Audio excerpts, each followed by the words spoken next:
ნამდვილად OECD-მ გამოაქვეყნა საპენსიო ფონდების სტატისტიკა 2025 წლის მომგებიანობის შესახებ. OECD აერთიანებს ეს სტატისტიკა მოიცავს როგორც OECD-ის ქვეყნების წევრ ქვეყნებს, ისე სხვა ქვეყნებსაც, მათ შორის საქართველოსაც.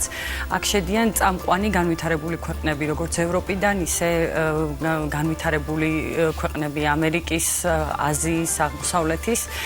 მათ შორის საქართველოს სტატისტიკაც არის მოცემული და აჯამებს 2025 წელს როგორც ნომინალურ, ისე რეალურ ამონაგებს საპენსიო ფონდების, ჩვენი ტიპის საპენსიო ფონდების.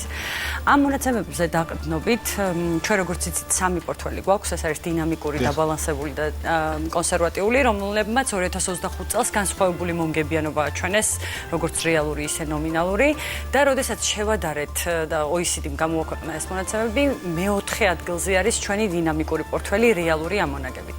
დინამიკური პორტფელის რეალურმა ამონაგებმა 2025 წელს შეადგინა 10.8% და ეს ერთ-ერთი საუკეთესო მაჩვენებელია. მოწინავე პოზიციებზე არიან მაგალითად პოლონეთი, ისრაელი, სადაც უფრო მეტი იყო მაგალითად აქციების წილი. ჩვენ როგორც იცით, დინამიკურ პორტფელში დაახლოებით 55% აქტივების არის ინვესტირებული საერთაშორისო აქციებში, დანარჩენი არის ადგილობრივ ბაზარზე და აქციების ბაზრისთვის კი 2025 წელი ძალიან პოზიტიური იყო და შესაბამისად ეს აისახა ამ ქვეყნების მომგებიანობაზე.